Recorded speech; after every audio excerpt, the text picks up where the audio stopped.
participating with such a great scholars and practitioners in international law.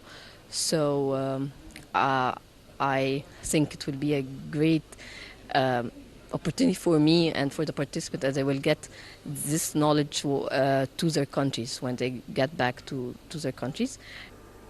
The United Nations Programme of Assistance in the Teaching, Study, Dissemination and Wider Appreciation of International Law was established by General Assembly Resolution 2099 of 20 December 1965. The aim of the program is to contribute towards a better knowledge of international law as a means of strengthening international peace and security and promoting friendly relations and cooperation among states. Linda Abdulatif, Nile TV International.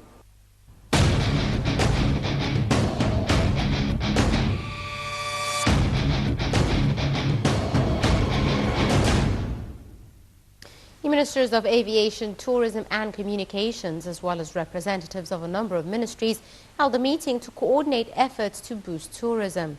For his part, the Minister of Tourism, Hisham Zazour, announced swift measures to compensate for the decline in tourism activities, especially in Sharm el-Sheikh, as a result of the Russian plane crash last month. We have the details. The Tourism Activation Authority said that the Ministry of Tourism plans to increase its campaigns abroad with major international tour operators which launched trips to Egypt. The Ministry of Tourism formed a crisis committee to follow up the Russian plane crisis and its effect on the tourism flow to Egypt. The committee is composed of representatives from the private sector and the Tourism Activation Authority. Officials said that the committee agreed on several scenarios regarding Arab and domestic tourism to avoid the negative effects of European flight suspension to Egypt. They noted that agreements were made to launch promotional campaigns for Arab and domestic tourism during November. The Tourism Ministry plans to launch a promotional campaign in the Gulf countries this month to increase tourist flows coming to Egypt, particularly to Hurghada and Sharm el-Sheikh. The ministry had already recently launched the Egypt is Close campaign to target the increase of the flow of Arab tourism. Over the first 8 months of 2015, the flow increased by 18%. Last week, the occupancy rate in Sharm el-Sheikh hotels ranged between 30 to 35% and around 50 to 60% in Marsa Alam.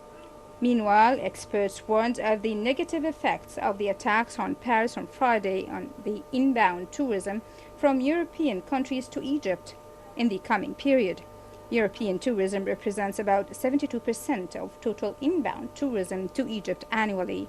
Vice Chairman of the World Tourism Organization said that the recent events in France will double the decline of inbound tourism from Europe to the Middle East region during the upcoming period in light of the security instabilities in Libya, Syria and Iraq.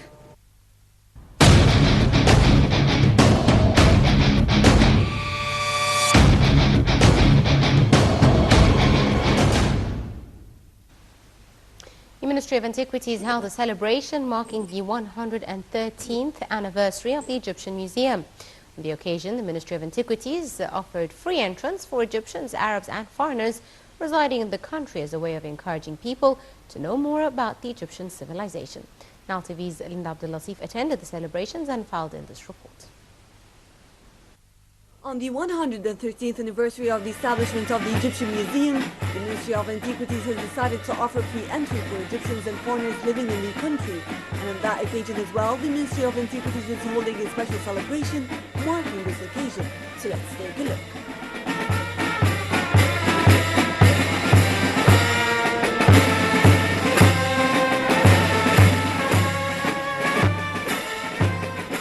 This museum is one of the greatest all over the world.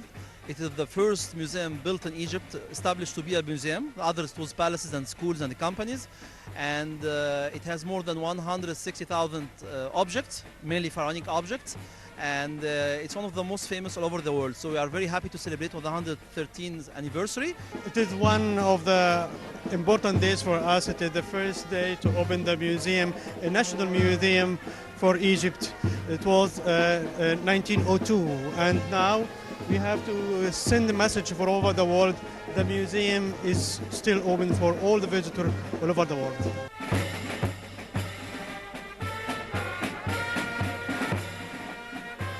Minister Minister of Antiquities Dr. Mamdouh Al-Damati has also added that the free entrance for Egyptians, Arabs and foreigners residing in the country comes within the ministry's keenness to revitalize the touristic visit to the different museums and archaeological sites.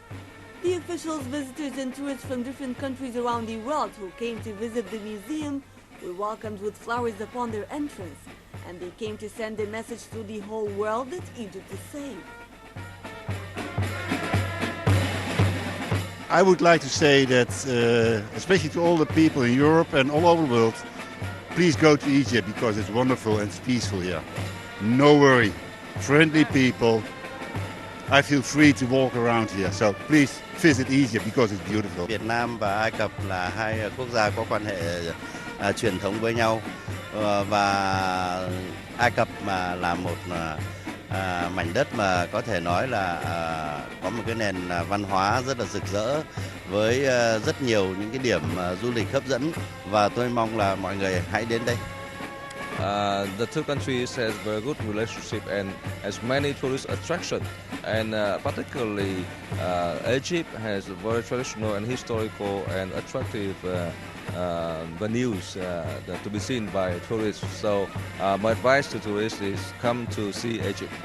Tất nhiên là tôi rất muốn là nhiều người Việt Nam đến đây. And of course, I would like to promote Vietnamese people to come to visit Egypt. I came from Argentina to visit Egypt, and today I'm going to visit the Egypt Museum. I am very excited, and I have a dream from coming here many years. The Egyptian Museum contains the world's most extensive collection of pharaonic antiquities. And celebrating the 113th anniversary of the museum aims at encouraging people to get to know more about the Egyptian civilization. Linda Abdulatif, Nile TV International.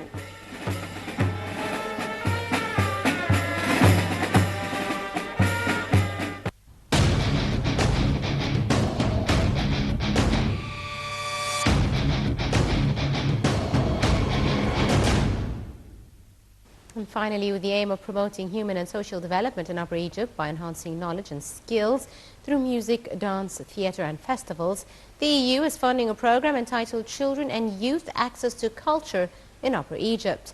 The total contribution of the EU to this two-year program is €263.5 thousand. Now TV's Linda Abdulatif has more details on this report. James Moran, the head of the EU delegations to Egypt, held a joint press conference with Anton Labib, the chairman of the Association of Upper Egypt for Education and Development. The conference was held to discuss the EU-funded program entitled Children and Youth Have Access to Culture in Upper Egypt. The program is implemented in partnership of the association and aims at promoting human and social development in Upper Egypt by enhancing knowledge and skills through music, dance, theatre and festivals. We have a good experience in Upper Egypt with children and youth. So we are going to make a new development with youth and children to make some choirs, some activities to try to teach them how to deal with their rights and their also their duties. So I think we are going to make a good job with them, and exactly we have also this work before, because we have a choir in Minyan, Asyut and Sohag and Luxor, and these choirs from children and youth, they will present and perform this performance in a big celebration. The first phase of the project focuses on training cultural leaders in local communities, while the second phase focuses on promoting cultural and artistic activities in schools. The EU contributes to this two-year program with a total cost of €263,500. For his part, Ambassador James Moran said that the EU is very keen on promoting local cultural resources in Upper Egypt. Well, it's a very interesting and important project. Why? Because it does two things. It concentrates on young people and it concentrates on Upper Egypt, this time in the area of cultural expression and so on. This is a very rare thing to be involved in, but the needs are huge, and we're very proud to be part of that, because a lot of our development cooperation here in Egypt is looking to young people, and we always spend a great deal of time, effort and resources on making sure that we have people-to-people cooperation. And with the cooperation of the Ministries of Culture, Youth and Social Solidarity, the Association of Upper Egypt for Education and Development plans to reach around 1,000 children and 480 youth, as well as train 65 cultural leaders, including teachers and artists from 5 governorates in Upper Egypt. Linda Abdulatif, Nile TV International.